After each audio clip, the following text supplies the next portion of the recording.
Welcome, everyone, to the Sonoma Spiel. My name is Tim with the Sonoma Valley Visitors Bureau. I had a great intro to this podcast. I had an amazing intro to this podcast because I try to think of something that happened to me that day or that week, and I have this kind of, that'd be a good intro for the podcast. And I forgot to write it down, and now I forgot about it. So my intro is that there is no intro, and it's really about discovery and playing it by ear and figuring out new things, which reminds me of my very special guest. Now, I know every week I say we have a very special guest, but this week I actually mean it. I went to this restaurant. I ate a ton of food. It's so fantastic.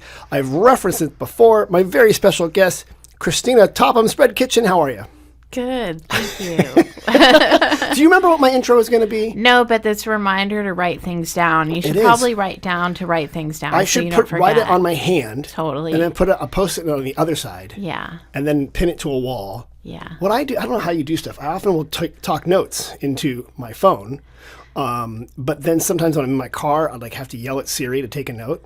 And then I just get garbled stuff back. Oh, yeah. Yeah. I haven't gotten used to the voice note taking. That's a thing people do now. I know. Yeah. I hate when people text me the voice messages. It's like either unintelligible or wildly inappropriate. Yeah, that's not a Gen X thing, man. It is not. Well, Cristina, you're with Spread Kitchen. Yes. And that is part of what I call the Miracle Delicious Mile that goes roughly from Verano to the Fairmont. You're smack dab in the middle of it. A lot of great restaurants in the Springs, as we call it. Yeah. Along that line, Molcajete, Baker and Cook, and then you guys at Spread Kitchen. And El Verano Cafe. Have you been there for breakfast? No, is it really good? Oh, it's bomb. Really? Yeah. I had delicious huevos rancheros there. Okay, I got to try it out. Yeah. That one's been a few places, and I want to go there and make sure it stays what it is. Yeah, it's super cute. They did a nice job with it. And I'll check it out. The food's delicious. And in reference to all things, those who were listening last week, Robin Sebastiani gave directions in relation to something that's no longer there. But it's near the McDonald's. It used to be Animo. It used to be Las Diablitas. It used to be something else. And now... Yeah, it was almost Spread, but it did not happen. Oh, really? Oh, there's a story behind that, too. All right, I hear that. So tell me, what is Spread Kitchen? What is Spread Kitchen? Spread Kitchen is a little Lebanese, Mediterranean inspired restaurant. Okay. I call it inspired because I'm third generation Lebanese and I have been a professional chef for 25 years and I can't follow a recipe. Recipes are like a jumping off point. Okay. And even like family traditional recipes are a jumping off point. So, it's my own personal riff on Lebanese food and Mediterranean food. Inspired by my family. With variations on a theme. Yeah. How long have you been cooking? How long have you been a chef? I have been a chef for over 25 years, which is crazy. Wow. Yeah. I know we're at that age now where you can say, I've been doing something for, like, oh my gosh, it's almost 3 decades now. It's almost like it's almost to have, like, the same amount of time as I wasn't a chef. Yes. Which is crazy. Yeah. How's your back feel? How are your knees? They've been through it, except I recently discovered compression socks, and let me tell you, yes, life-changing. They're great, especially for flights, or if you have a postural orthostatic tachycardial syndrome, or anytime, you want to keep the blood moving. Yeah, totally. They're amazing. I'm going to rename this Gen X Podcast. I know.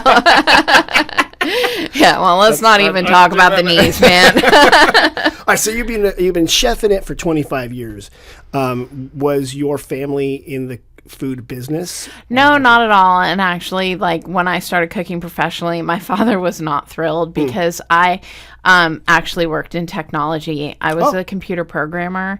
I wrote. I was all about the Y2K. Oh, you helped save us from the end of the world. Yes, I did. Yeah, good. I wrote financial trading software on Wall Street. You did? Yeah. And then I decided to go to culinary school, and my father was like, he actually told me it was the worst idea I've ever had. Really? Yeah.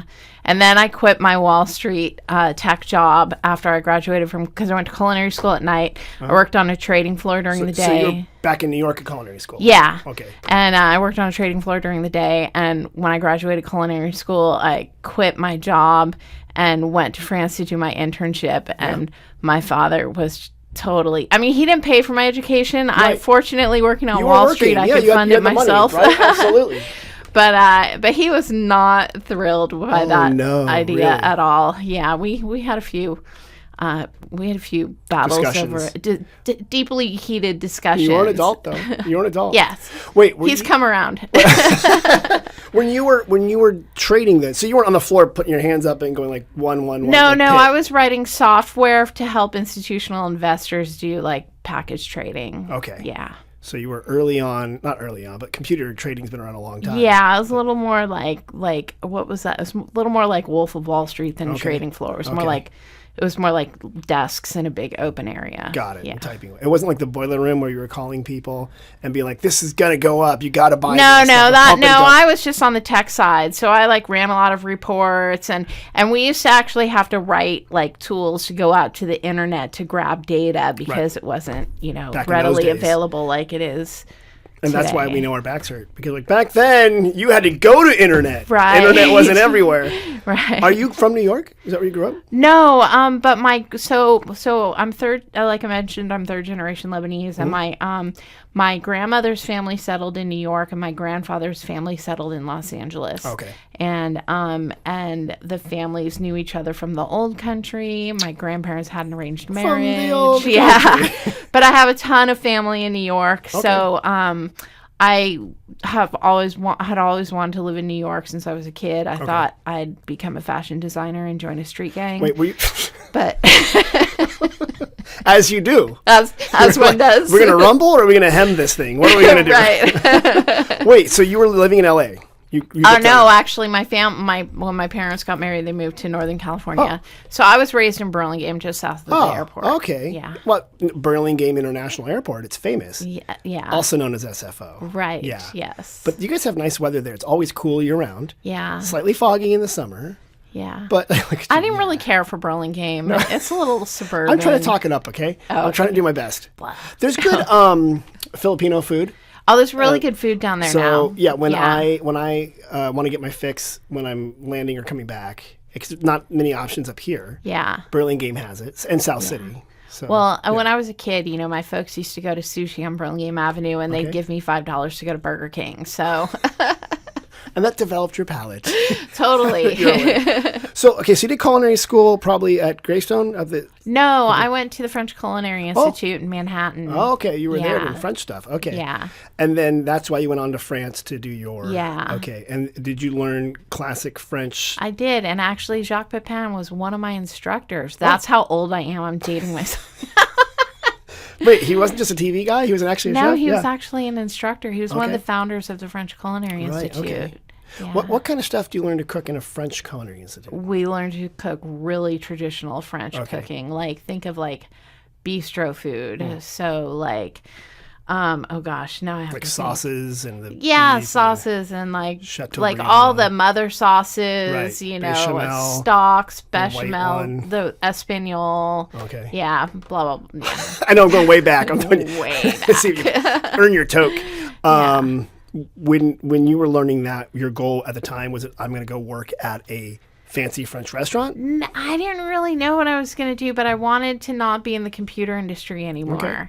And I'd kind of been like thinking for 2 years, like, what am I going to do? And I got tired of listening to myself complain in my head. Okay. And so I made a list of everything I ever wanted to do, and it was sort of a dartboard thing. Oh. And but you wrote it down. That's why you remembered it, as opposed to my intro. Right. So cooking or culinary is one yeah, of the things. I thought a restaurant, but honestly, I didn't really know what was involved in opening a restaurant. Because you'd never worked in a restaurant prior to that?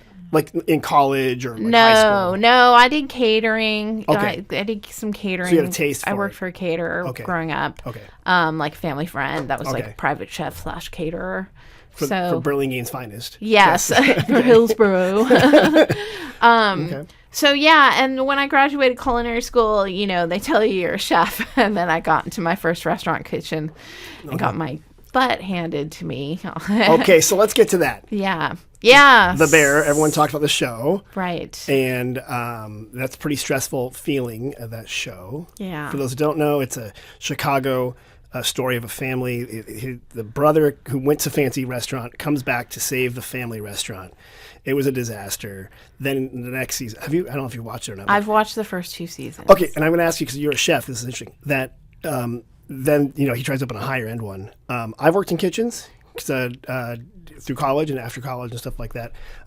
Plenty of insanely crazy chefs that I've seen. No. That show, a lot of people work in food services, it reminds them of their early jobs, and it's stressful. What was your reaction to kind of that feeling? Yeah, it was definitely stressful. Yeah. It wasn't like some go home feel good relaxing TV. It's not like Julia and Julia or something like that. And I think like the ticker tape, the ticket machine, yes. That's something like every chef I know was just like, oh God, the ticket machine. And they had signed up for like people could remote order. Yeah. And they didn't know how to do inventory control, like turn it off or something Yeah. like that. And they just kept piling through. Yeah, we've definitely had like a night or two like that at the restaurant where it's like, especially when we first got DoorDash and I couldn't figure out how to turn it off. So Right. we had DoorDash and our online ordering through our POS system and then a full restaurant, and the tickets just kept coming and coming and coming. And we had a dasher, like the dashers were coming in to pick up orders. Oh my God. And I turned to one and I'm like, tell DoorDash to turn off the freaking ordering. And the guy called DoorDash, and then like 30 minutes later, when we finally like cleared the rail of tickets, there's like all these bags of food in front of me. And I'm like, why hasn't anybody come and picked these up? And I called DoorDash. I'm like, we have all this food in front of us. And they said, oh, you guys called and told us to cancel the orders. And I was like, no, I didn't. I told you to just turn off the online ordering. Oh, no. So we had all this food in front of us. DoorDash ended up paying for the orders. Okay, that was good. And a lot of people got free food that Yeah, I night. said it makes people so happy. Yeah. You're like, oh, you're our 7th customer. Congratulations. Right. Yeah. You win falafel. Yeah, but it was crazy. It was like gosh. tickets across the rail and up the wall and whatnot. So did your early experience prep you for the insanity of that? Or were you like, was that too much stress to... It was just, I'm sorry. Your early chef experience. No, when you were nothing the first- prepared me for opening the restaurant. Got it. No, nothing. And I only worked in restaurants a short time. Like I went to France and did my internship where I was basically relegated to the basement picking thyme and picking apart rabbits for Rabbit Riette and like little menial tasks. And at one point I was made a dishwasher so I can wash dishes in French. How good is your French language? It's better than my Spanish. But not great. Got it. Okay. And then I came back to New York and I worked in a couple of restaurants. I worked at a place called Home, which no longer exists. It was an Italian restaurant.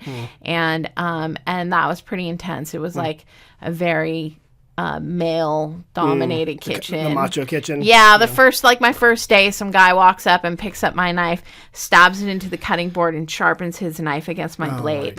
And I was like, oh. And I was pretty thin-skinned back then, you know. Right. I'm a little more calloused now. And then I worked at the Savoy in New York City, which was awesome. I learned a ton there. And then I went off and like ran a gourmet food store, and then I worked as a yacht chef primarily. Like most of my experience is working as a yacht chef, like all over the world, and and as a rich people's yachts, or like a company that owned the yachts, like rich people's yachts, like 200, 300 foot yachts. So do you just hang out at the dock until they hire you? Right, yeah. No, there's agencies that you go through, kidding. We had to get I had to get safety certified and all kinds of stuff for. If the boat sinks. Yeah. Okay. Like you have to know what to do in an emergency in a boat and whatnot. So don't you just jump into a lifeboat? I mean, there's more involved. There's a little more involved. Yeah, and actually, I mean, I feel like I've told this story a million times, but it's new to you. Yeah. Well, the first yacht I ever worked on, I got the job in New York. It was a job listing at the culinary school that I went to, and it was a 150-foot yacht sailing from New York to the Caribbean and spending the winter in St. Bart. And so I got hired on this yacht, but I didn't know that the captain was bananas. And he sailed us into a catastrophic storm in the middle of the Bermuda Triangle. And we were in 40-foot seas for 4 days straight. Oh, my God. And do you know what a boom is? A So boom like on the the mast is straight and the up, and the boom boom goes- comes out so, and helps. So it's you like a sailboat. Yeah, it was a sailboat. Okay. Yeah, and the boom ripped loose, like a cleat came loose from the roof of the boat, and the boom was swinging wildly, and it hit a wave and bent in half like a jackknife and punched through the pilot house. And it was hurt the anybody? first time the one of our deckhands broke his thumb because like when it first broke loose. We could hear it slamming against the boat, and so all the guys ran out on deck and harnessed themselves to the deck and tried to get the boom under control. And my job, I was told to stand at the helm and keep an eye on the coordinates so that if somebody went overboard, We would we'd know where they were. And then as I was standing there, the engineer yells, "Get away from the glass!" And I went running downstairs, and the boom smashed through the pilot house, and I went into the head and went into shock and passed out cold for 12 hours. Yeah, I broke into a This sweat. is not funny, but this I is was like terrifying. Yeah, it was totally terrifying. And I was just thinking like, oh my God, if we go down, like I'm going to lose my laptop. And like, If I drown, what's going to happen? like it's going to be really cold. That's terrifying. It was terrifying. Yeah. So, but you signed up for more of that? Well, yeah. Because the option was like go back to New York, which I'd like given away all my catering and private chef clients in New York, and I like my apartment was all in boxes, and like I'm not really one to go back with my tail between my legs, you know. Right. So I stayed on the boat because we're in the middle of the Right, Bermuda you didn't have a lot of Triangle. Where choice. you're gonna go? Right. But we finally landed in St. George's Bay in Bermuda, and this other captain that I met when I got off the boat, he asked me what happened, and I told him, and he goes, "Can I give you a word of advice?" And I said, "Yeah." He goes, "You should find another yacht to work on. That captain is crazy." And I was like, oh. So I stayed with the boat for, we were in Bermuda for like 6 weeks, and we did repairs to the boat. We took down the boom. They sawed it in half and tied it to the sides. It was crazy. And then we motored the rest of the way. After like a month, we motored the rest of the way to St. Bart. And when we got into St. Bart, I saw all these giant, beautiful yachts, and I was like, oh, I'm on the jalopy. Like, I need to be on that boat over there.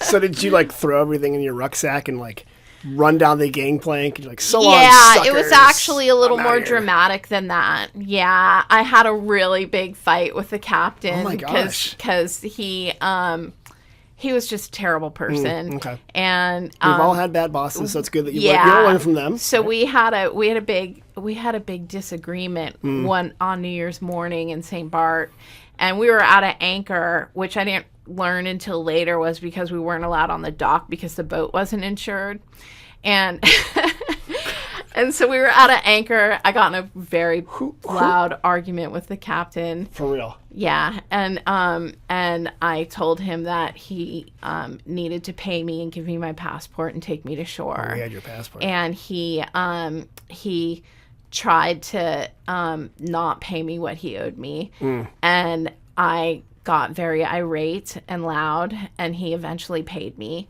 And then the engineer was taking me to shore, and as we're heading to shore, he goes, I got some mates on another boat that want to meet you.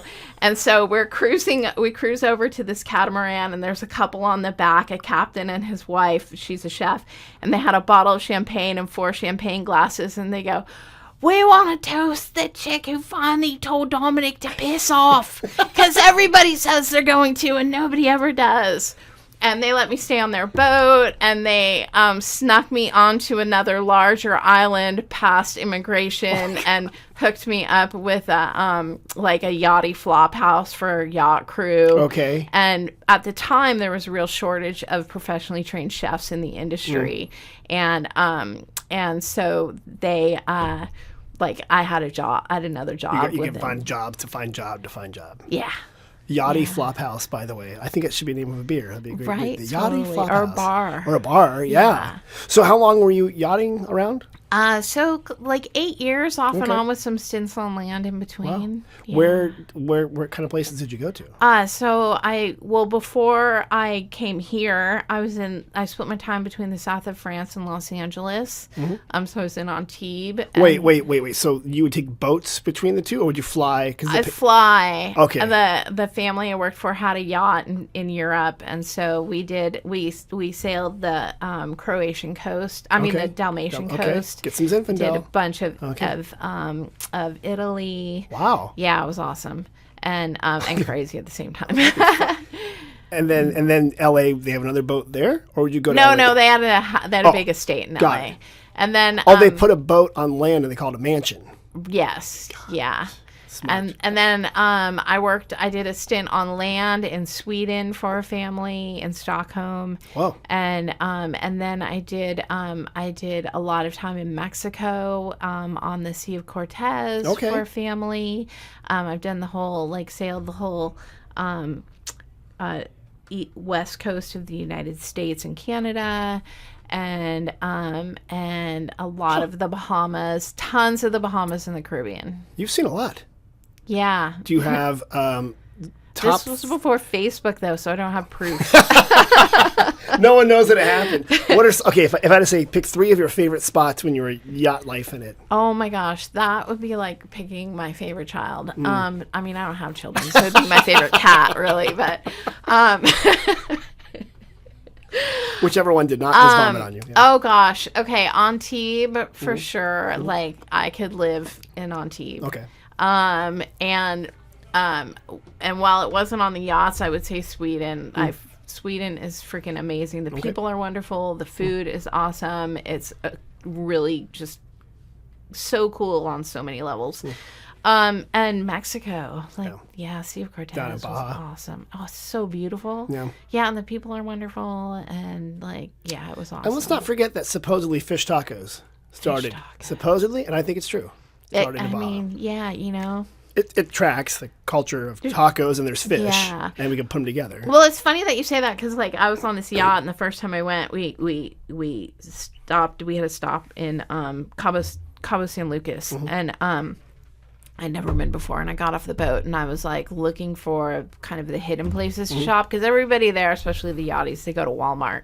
Oh, so you got to stock up on stuff, right? Yeah. And so I was kind of walking around Cabo, and I said to somebody, I was like, well, where's a good place where I can find chilies and spices?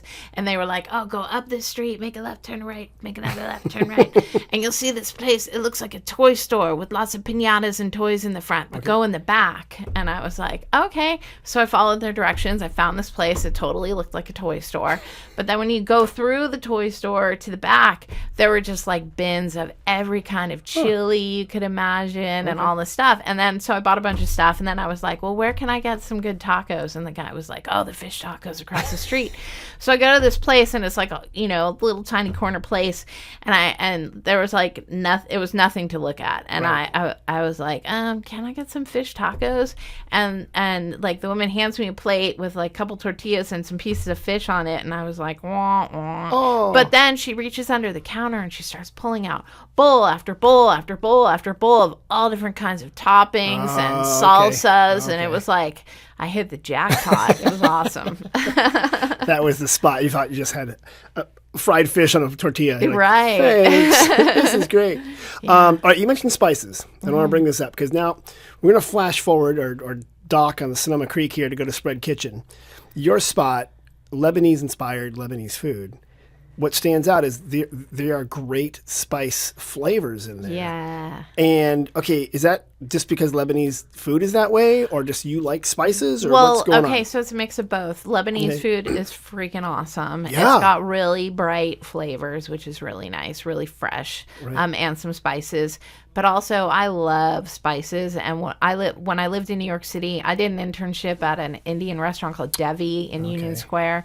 And also, one of my favorite things to do was to go to Kalustyan's or one of the big spice shops, like the Indian spice shops, and just buy all kinds of stuff and then play with it and see what I could make, So I love playing with spices. It's kind of my jam. And za'atar? Is that? Za'atar. Za'atar? What is that? Because you put on the fries, don't you? Yes. What is that? Okay, so za'atar varies from country to country and like region to region. In Lebanon, za'atar refers to a blend, and it also refers to an herb. So the herb za'atar is a variety of oregano that's native to the region. Okay. So so the za'atar we get is za'atar and sumac, and sometimes sesame seeds. So what we sell, it has sesame seeds, but what we put on the fries doesn't, because they would just fall off. They fall right off, right. But it's just za'atar and sumac. That's and it? Yeah. Oh, yeah. it's such a good flavor. Oh, it's amazing. It's wait, you said it's oregano? No. It's a special variety of oregano that's native to, Okay. It's also like called Bible hyssop. Okay. So we, Wait, is hyssop the same thing as oregano? Or is it just saying Bible hyssop? I know I'm getting a weird plant science here. You know what? I know. I'll wait until I have the botanical garden back here. Okay, that sounds really good. Okay, so you got this cool spice. But we grew up on za'atar, and like when we grew up, so my like fondest memory of breakfast as a kid was like you crack 2 eggs in a pan. Right when they start to get white, you pour lemon juice over it and then a very thick layer of za'atar and put a lid on it and let the eggs steam with the lemon juice and za'atar. And then also my grandmother would make za'atar bread. Okay. And so she would make bread and just put like this thick layer. She would mix the za'atar with olive oil and lemon juice and put like this thick layer on the bread. And so za'atar is like just... You know, it's like salt and pepper to everybody else. But also, like, you know, in the United States, when people use za'atar, they're like, oh, little sprinkle. But no, any Lebanese, you just big. Like, it's like, you know, you add it until the voices of your ancestors tell you to stop, right? Why did you choose to go Lebanese? You did French, you did Indian, you did rich people on yachts. Yeah. So when I first moved to Sonoma, which was 2014, I started doing catering for wineries, and I was kind of doing what everybody else was doing. You know, a lot of poke on wonton chips and whatnot. Which are delicious. They are. But I didn't want to be doing what everybody else was doing. Right. So I started throwing some Middle Eastern into my cooking, because I have always done like Middle Eastern stuff. Right. Okay. So every time I'd throw a little Middle Eastern in, people would kind of go crazy and loved it. Okay. And so then there was a point when I had my own catering business, and I was like, I was driving myself crazy because everybody wanted a different menu, and they would just be like, I want this. And I was like, you know what? I'm just going to do what I want, and everybody else can go away. They can come along. Yeah. So one night, in kind of like a fit of madness, I changed all my menus to Middle Eastern and Lebanese. Okay. And then when people inquired about catering, I just gave them my menus. And did they say, wait, where's the poke and wonton? Right. And so I just I don't know, you know, I just decided that it was what I loved to cook the most. And it allowed me a lot of creativity. And so, yeah. So then when I opened the restaurant, you know, so during the pandemic, actually, I was doing all these pita kits during the pandemic. Oh, right, that was kind of like my theme meal. Was like every week I did a pita kit, and it was something new that you could stuff in a pita. And I made the pita myself. You did? During the pandemic, yeah. I did it to a point, and then it was like, I kind of, dollar for dollar, it was not cost effective. Yeah, pita's pretty I mean, it's probably not complicated, but you know, it's not that difficult. I mean, it's a little technique, but it's not that difficult. But you would stuff different things into it. Yeah. Let me get to that. What are some of the main components? People who don't know Lebanese cooking, what are some of the main things that you make there? Okay, so we do tabbouleh. Okay. But we do our tabbouleh, it's total sacrilege. I'm sure some Lebanese people wouldn't agree with how we did it. But we do it with quinoa because I like to keep the menu really easy for gluten-free people. Got it. Okay. And I like quinoa. Yeah. And we put green apples in it instead of cucumbers. Okay. And it's delicious. Okay. And I don't care what the haters say. Come for me. And then the dips, the hummus, muhammara, baba ganoush are all very traditional Lebanese. Falafels. Great. Which is chickpeas and olive oil and something. It's chickpeas that have been ground into a little fritter with like onions and garlic and herbs and Very spices delicious. and fried. Okay. Yeah. Our chicken is like kind of a riff on, shawarma or tawuk, however you want to do it. But that's sort of our own thing. Okay. The lamb kofta is ground lamb with onions, garlic, some spices in it. Okay. Grilled. The toom, the sauce that goes with the chicken, it's like that whipped. It's like you whip garlic into submission. It's really fluffy and garlicky and lemony. That sounds good. Yeah, and people always think that it's got dairy in it. Right, Or but it's and not it's dairy. not. It's vegan. So you have a lot of vegan and gluten-free options. A ton. That's yeah. smart. Yeah. And Well, I always felt like people that are gluten-free or vegan get like the short end of the stick, especially the vegans. It's like I'm not vegan, but I love my veggies, and I respect people that can make that choice, know? Right. And I always found like with caterers, when I worked for other caterers, it was like, oh, there's a vegan. Well, here's some sauteed mushrooms, And so when I had my catering business, I always wanted to make sure that that people with alternate, with dietary restrictions could eat as actually have choices that were and eat actual as food. like deliciously and tastefully as everybody else. Right. I see you have these standard Lebanese style food, which is Mediterranean for people who don't know. I had a bowl. I asked you. You just brought it out. It was fantastic. I think it was the falafel bowl. Yeah, I the think grain there was bowl. the grain bowl. Was there quinoa on that too? Yeah, it's quinoa, saffron rice, hummus. So good. Falafel. And the spice, the harissa sauce. Yeah. After I ate it, I'm like, I should have taken a photo of this to ask you what was what. It was so good. Yeah. So you have, in addition to like your pitas and stuff like that, you have a bowl option where people can kind of like just pile it in there. It's so good. Yeah. Your food's good. How long has it been open there? 2.5 years. Oh, wow. Time flies by. So crazy. And you have a nice outdoor patio. We do, yeah. People can sit there, and Highway 12 is right there. It's very close to different, the Fairmont's not far away. The town of Sonoma's not that far away. Yeah. Are there certain dishes that you put on there seasonally or trying anything new? We always change up our salads for the season. So we do like a fattoush salad and a kale salad. Okay. And we're actually going to be, right now, we have heirloom tomatoes from the patch that we're putting on our great. The salads. local farm here. Yeah, but we just got some delicata squash from Paul's. So we're going to switch up the salads a bit in the next week or so. Yeah, everything is very fresh. And whenever I mention to people Spread, they go, I love that place. Oh, we got it's That's a lot really nice to you hear. get a lot of takeout. I know a lot of locals a ton order do it. that. And while I'm sitting there eating, they just come in and get their stuff and head on out. Yeah. See, this is a good spot. Spread kitchen. We've made it work. We're bursting at the seams, though. Our kitchen is 210 square feet. It's not big. If you go there, like your counter is much bigger than your kitchen. It's tiny. Yeah, it's ridiculous. But how many people can fit back there? 2.5. Like, as long as no one moves, your hand stuff elbow to elbow. I always joke that it's can I say? Okay. I always joke that it's a one-ass kitchen with 3 asses too many. That's right. That's exactly it. And we're talking about donkeys, clearly, so it doesn't matter. It's a one-ass kitchen with 3 asses. Yeah, it is. You can see it through a little tiny window there. Yeah, it's stupid. The volume of food we're pumping out is ridiculous. Well, you do a lot of prep on the side there too. Yeah. I see that, and that's because that's your only kitchen. You don't have another commissary. Okay. No, we're looking though. Okay. I mean, I would give my left arm for a bigger kitchen space. Yeah, and that space. What was that building originally? So originally it was not Los Paisanos, Los Primos. It was a Mexican restaurant for like 30 years. Got it.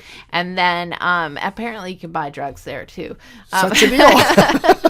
And then it was West Burger for a brief moment. Oh, right. Okay. And then it was Sonoma Eats while Sonoma Eats was building out their other location. Dog. Right. And so a friend from Sonoma Eats texted me one day and he was like, "Hey, do you want our restaurant space?" And I was like, yeah. And so I went over and I met his partner and we made an agreement in about 2 minutes and shook hands, and like 2 months later I had a key. You're like, what have I done? And I embarked on the most insane adventure I've ever done. No, it's been My wonderful life. and it's been good. Before the next part of this podcast, you're gonna help me answer questions from visitors. Did you know that? Okay, no, I Yeah. didn't. Okay. I'm So totally down with that. before we get to that, can you tell me if people want to look you up on the internet? Yes. What is your website? Spreadkitchensonoma.com. That was easy. And that's our handle for all our socials. Good. And are you on your? I mean, people can find you. So. We're on the Insta. We're on the web. We're on the Facebook. Are you on the TikTok? Are you dancing in the kitchen Oh, with no, all I'm four not of on you? TikTok. Get four guys in the kitchen just trying to dance. I know. You That's can't like get in there. the young people. TikTok is for thing. young people. Yeah. What do you think? TikTok. Get Yeah. out of here. All right, so spreadkitchensonoma.com is your website. All the information is on there. I think menus are on there as well. Yeah. And can people order? You can order online. Yes. Yeah, you can order Oh, online. real quick, DoorDash, good Yeah. or bad for restaurants? Unnecessary evil. Okay. Yeah. They take for the record, they take 30% of our sales. Wait. If I'm math time here. If I get a $10 order from you, Yes. they're taking 30%? Yes. Just for delivering it? Yes. So we jack our prices up on DoorDash. So never use DoorDash for pickup because So you're if you're- overpaying. Oh, so people order on DoorDash and they pick it up themselves? Mm-hmm. That's crazy. Yeah. But you can actually order off of our website for delivery as well and pay a flat delivery fee. It's $8, which I know is steeper than DoorDash, but then at least we keep all of the That's good. Wait, who delivers? all of the sales. No, it's a subcontract through okay. our POS provider. You don't you get some kid on a bike and you're like, go, No, fly no. away. It's actually a subcontract through DoorDash, but we pay a flat fee for that instead of the percentage. If you had to sales. choose between people getting delivery or like just ordering direct from you and then picking it up themselves, what would you prefer? I'd prefer if they order direct or they can order through our website for pickup too. I imagine almost every restaurant. So 30% is what DoorDash is charging restaurants. Yeah. Wow. It's ridiculous. I mean, I'm sure it's if you absolutely can't get off your PS5 game and you got to order food, then you get your DoorDash. But hey, kids, why don't you go down to the restaurant? You know what? Why don't you get a bicycle? Ride over there. It's a lovely place. Or pay the $8 for delivery. Or pay the $8 for delivery. But go in and say hi to people. Like, wow, there's a lot of people in that kitchen. Yeah. It's so small. And if you order over $100 off of our website, we'll deliver for free. I mean, come on, guys. $100. Yeah. That's a deal. Yeah. Okay, thank you. You like that? Yes, thank you. All right, so Cristina, this has been wonderful. I learned a lot about Spread Kitchen. I learned about yachts. I didn't quite figure out how you make soup when a boat is shifting, but I'm sure we'll get into that another time. But you're going to help me answer some questions. We get questions from people from all around the world at our 2 visitor centers. They text us, they email us. And this segment's called We Get Questions. I'm down. Here we go. These are ones we got this week. Hi. Where can I go with, camping or just to visit if we are driving a motorhome? Oh, well, camping. I've heard Sugarloaf has good camping. You are right. And I have never been. Do you have a motorhome? I do not. That would be like a yacht, but like wheels and smaller. Right. Sugarloaf Ridge State Park. You can camp up there with your RV. Yeah. Absolutely right. Also, Petaluma has a KOA, which is quite nice. Oh, and they'll that's help you out if you awesome. just rented one. Spring Lake Regional Park. Oh, You can also go up Spring there. Lake is so beautiful. Isn't it cool? Yeah, Yeah. I love it up there. a neat Oh, regional I'm going park. to go like camping in the Spread van one day. That would be so funny. It'd be so fun. Here comes the falafel wagon. Right. I was hanging out there. Here's another one. We don't have an RV. We've got an electric car. Do hotels have EV chargers?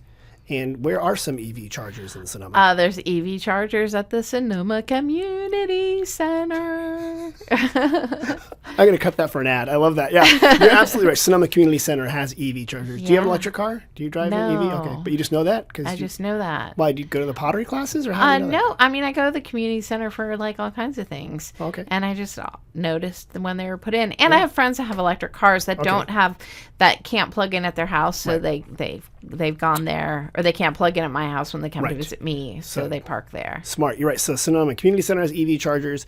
There's actually quite a few places with EV chargers in Sonoma. You could look at a map, but just to roll a couple off, the Inn at Sonoma, the Lodge Hotel, The Fairmont has. Fairmont, I think, does have one or They two. do. I saw them the other day. Okay, yeah. Oh, yeah, right there. And you go around the little circle there. Yeah, in Right the corner there. self-parking area. So there are a lot of EV chargers around, including some wineries. So yes, you can find them. I don't want to list them all off, but they do exist. So good.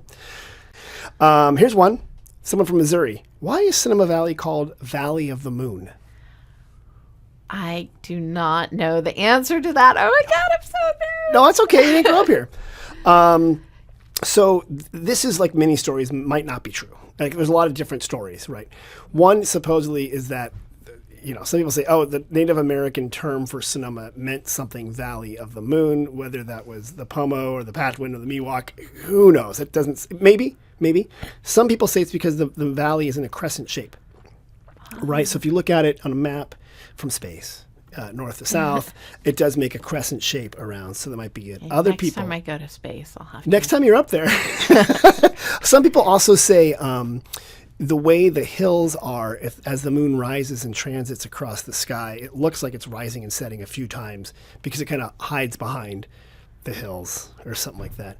Some also people, Jack London, who is buried at Jack London State Park, which is a convenient thing. How he just know to die right there at the state park. He wrote a book called Valley of the Moon. So yeah, I don't know. So come find out why it's called that. But someone from Missouri was asking that one. Okay, here's another one. You got this one. Hi, I'm traveling to Sonoma County in early December looking for wineries and restaurants that go all out decorating for Christmas. Oh. Yeah. Oh, that's challenging. I don't know. I mean, my favorite winery is Bartholomew State. It's so beautiful. I'll be curious to see what they do. I bet you they Christmas. decorate for Christmas. I bet they do.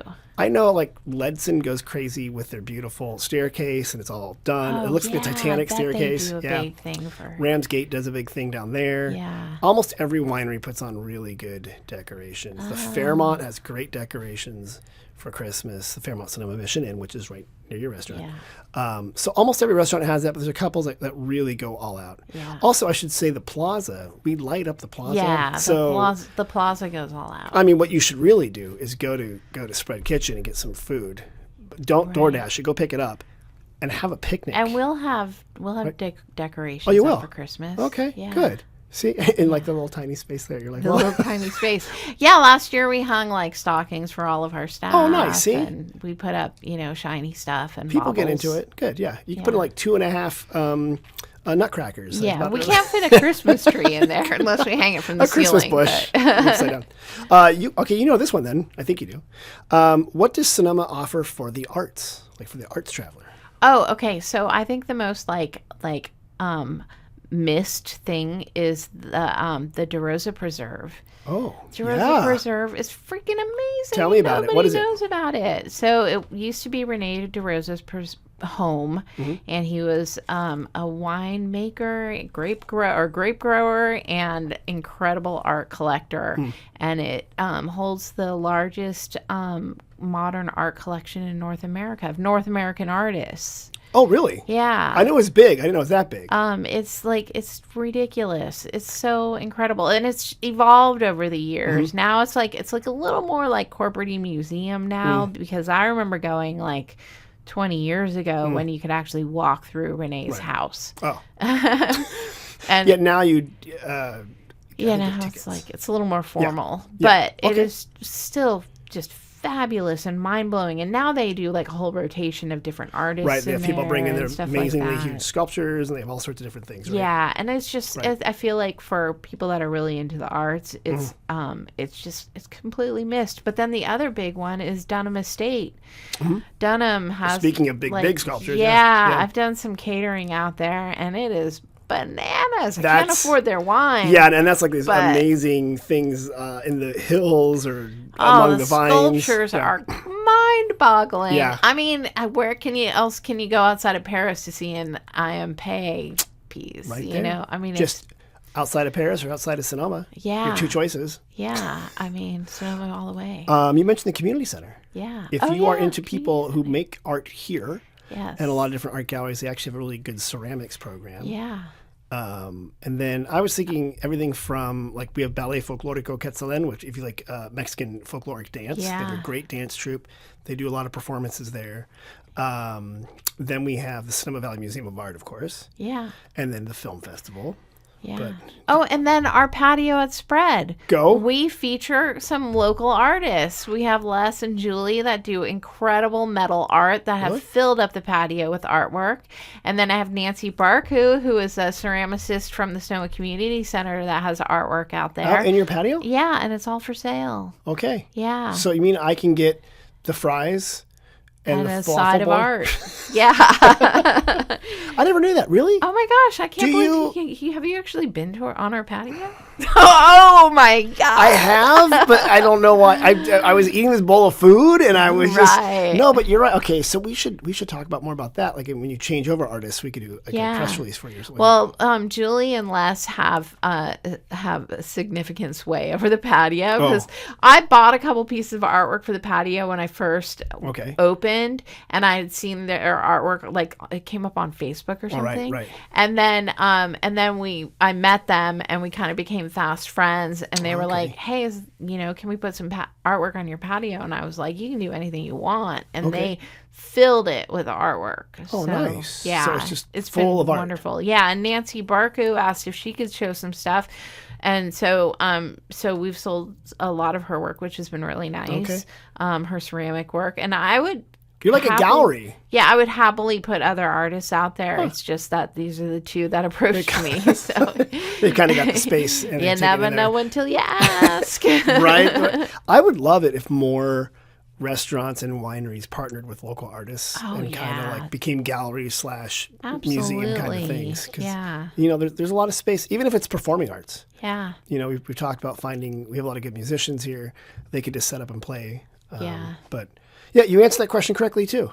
You're amazing. Cristina, you're so good at this. Oh, well, thanks. I know you have all that free time, so why don't you come volunteer at the visitor center? you can totally do it. Well, it's been great having you here. Thank you so much. Been really fun. I learned don't get on a yacht with a crazy captain. Yes, that's very solid advice. And I've learned that you can leave your finance job to go become a chef, and your dad will have strong words for you, but then he'll come around. Everything you ever made in a restaurant. Remember, kids, if you have a lot of money and you want to lose it, open a restaurant. Follow me for financial advice. Remember to like, comment, and subscribe. And with that, Cristina, the financial wizard, what's the website one more time? Spreadkitchensonoma.com. Perfect. And after you're done ordering there, not on DoorDash, go to sonomavalley.com for deals, special offers, events. And you know what? If you haven't already, why don't you rate this podcast and tell everyone how great it is. Mom and Dad, hope you're having a good time on your trip. We will hear from you guys next week. Thanks.